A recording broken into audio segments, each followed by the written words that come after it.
Have you ever thought about a world where everything's exactly the same, except you don't exist? Everything functions perfectly without you. The thought terrifies me. Hey everybody, today I was kind of thinking about the times that we as a collective ended up just gaslighting a whole bunch of people into believing in something that was particularly just not real, acting as if it was kind of just there like the whole time. Usually on TikTok and or Twitter, you'll kind of end up seeing posts of kind of like that famous thing of act like you're in like this particular situation or like in this universe, just act like you're kind of just there. They end up usually kind of the usual acts, like you're in the MCU, you're in Gotham, you're in a bank robbery, you're on like the 5th hotel floor that you're about to jump off the ledge to. Some of the ones that I do at least recall, or at least that I can honestly say that have a much more just people able to participate in something that was actually a lot more bigger, was kind of the TikTok council call thing. It was basically just this like collective thing where everybody just had this ongoing plot on just the council versus something else, and it just like it led into a whole like cinematic universe that was built up to with like a main plot, interactive world building, and cameos that you would just not expect to happen that I don't think even the MCU could have hoped maybe expect to what would even be there. This is a much more of a positive way of letting your audience kind of be aware that most of them are kind of saying that it's like fake. They all know it's fake.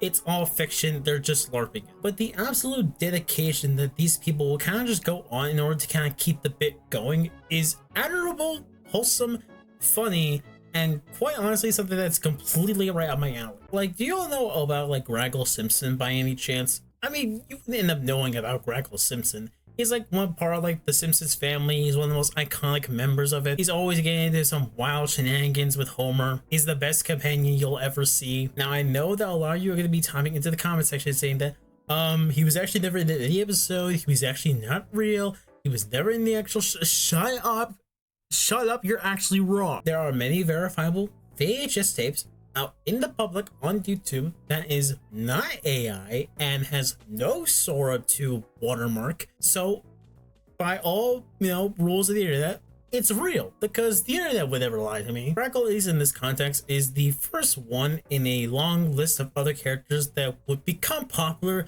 just because people wanted them to be and act like they were. It was basically a combination of both of a Mandela effect and a rumor that spread beyond wildfire to the point where people and all people alike just kind of believe that it was. Though I don't know exactly why I'm saying this, that I'm acting like Grackle isn't exactly real, because he's about as real as Gwimbly, my favorite video game character of all time. Okay, now don't tell me you don't know who Gwimbly. He's one of the many iconic old school video game characters, the one that loves the cream corn and his memorable catchphrase, He's right alongside there like Mario, Link, Spyro, Crash Bandicoot, Rayman, and Banjo and Kazooie. If you need a reminder of who Gwimbly is, he was made from the studio of insane groundbreaking game, launching the company into the billions with the first Gwimbly game back in the late 90s. From then on, he would get as his many iconic games out there, including Gwimbly 2, Corn Galore, Gwimbly 3, Gwimbly's Revenge, Gwimbly World, and the ever so controversial Gwimbly Unchained. I know I'm picking the more iconic ones, but there have been several games that are so far that have been kind of spread all over the place. That's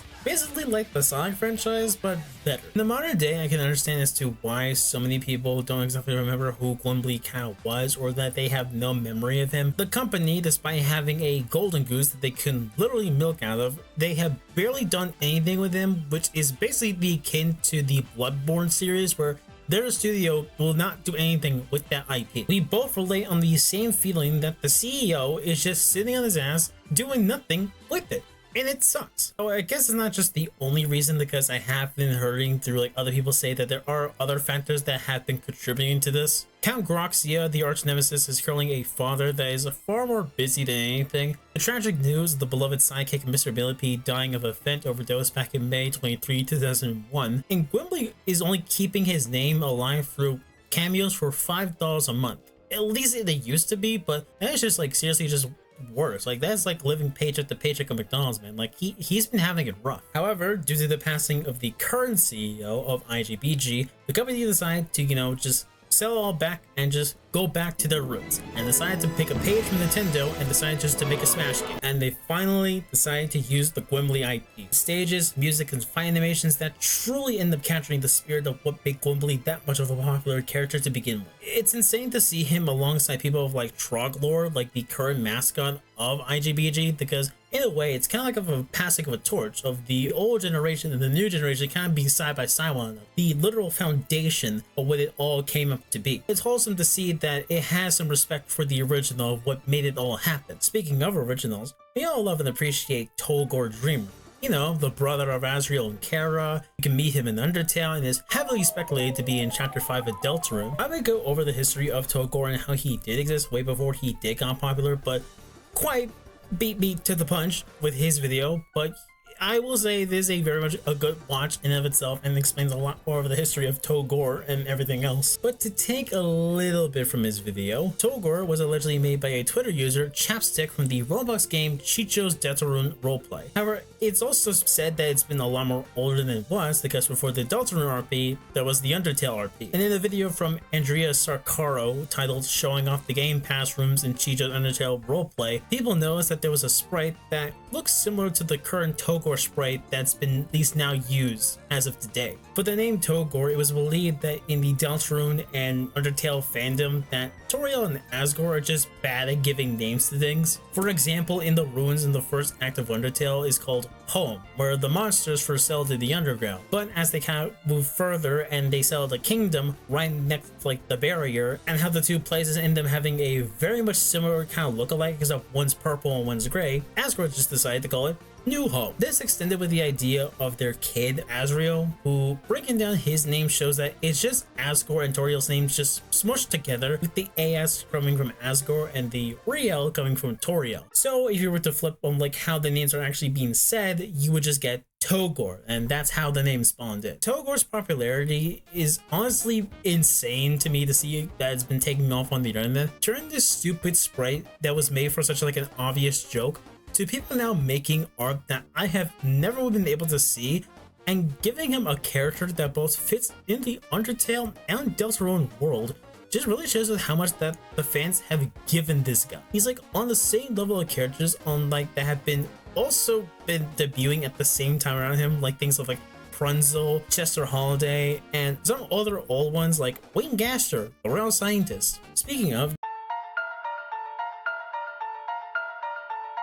he's technically a character that was never meant to exist, at least narratively or just like in the game that Toby Fox will just never acknowledge. But like Togor, we as a community filled in something that was just not there and kind of just ran what we had. We breathed life into something that we had zero knowledge on. And we saw that this ended up happening like crazy in the 10th anniversary of Undertale when it was starting to roll around. On Twitter, Toby told us that there would be a poll to vote onto the name of the human, and it became a war to see if Gaster or Togor would end up becoming like the chosen name for the human. And it's also funny enough because they are literally both instances of characters that aren't real, but it has yet to ever be acknowledged by Toby. In the end, it all came down to a battle of Togor and Kara when the stream did begin, as they had to constantly swap between the names until they landed on Kara in the final, like, last act of the stream. And Gaster in and of itself would not be able to win the battle, but he did end up getting acknowledged, but also not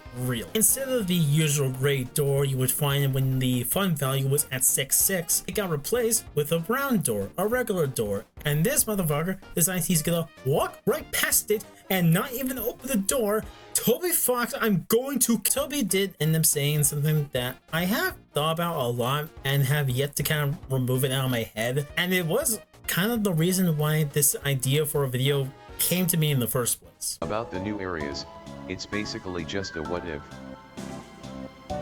But this what if was always there.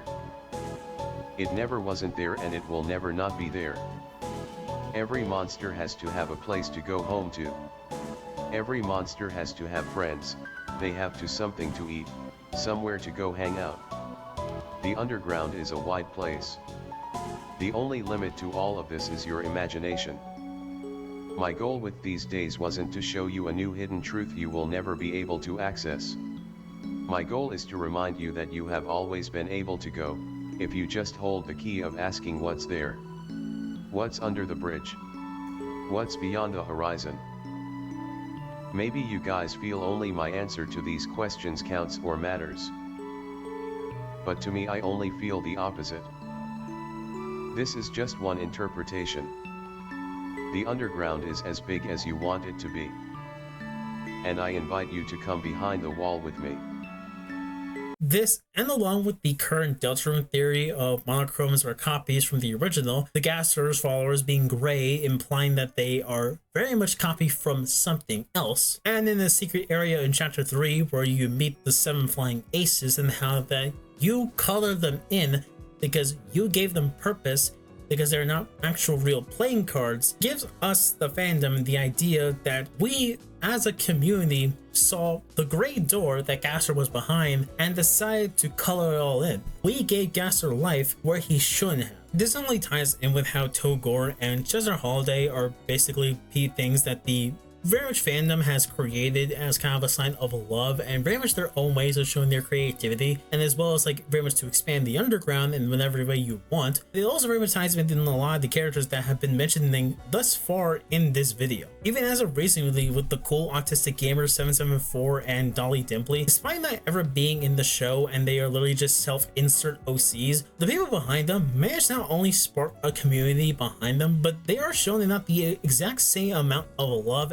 and effort and time that has been almost appreciated in a way that you never get to see. They can be annoyingly and they're kind of just like gimmicks of what they kind of just are, but the effort that they are honestly putting into them is almost completely no joke. And people have kind of just been speculating that Cool Autistic Gamer 774 is just like something that Zach Halo would do to mess around with the fandom. These characters never existed. They were never meant to exist. But through the sheer love that these silly little guys and managed to stir on the internet, Grago is an example of how such a well-executed Mandela effect can have on people in the funniest way possible. Woodley caters to gamers, nostalgia, and their frustration with how modern gaming just is the way it is. And Togor, Gaster, 774, and Dolly are the signs of love and creativity and the willingness to make the most of what little that you have and create something completely brand new out of it, to just show it. It's things like these where whenever I do honestly have seen them, it gets a really good smile out of it because it's a sign that people have yet to lost touch within like their own creative selves.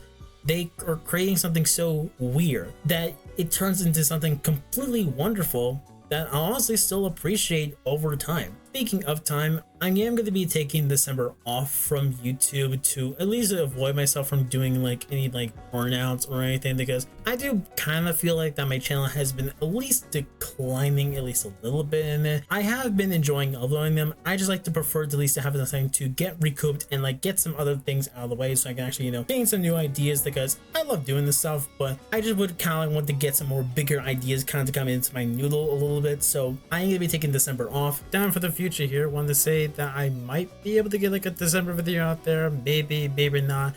I'm kind of saying this to make sure that I don't end up like uploading something and then saying I have to take a break. That's kind of all I really wanted to say about this, and yeah, really hope you enjoyed the video. Like, comment, share, and subscribe, and I'll see y'all in the next one. Bye bye.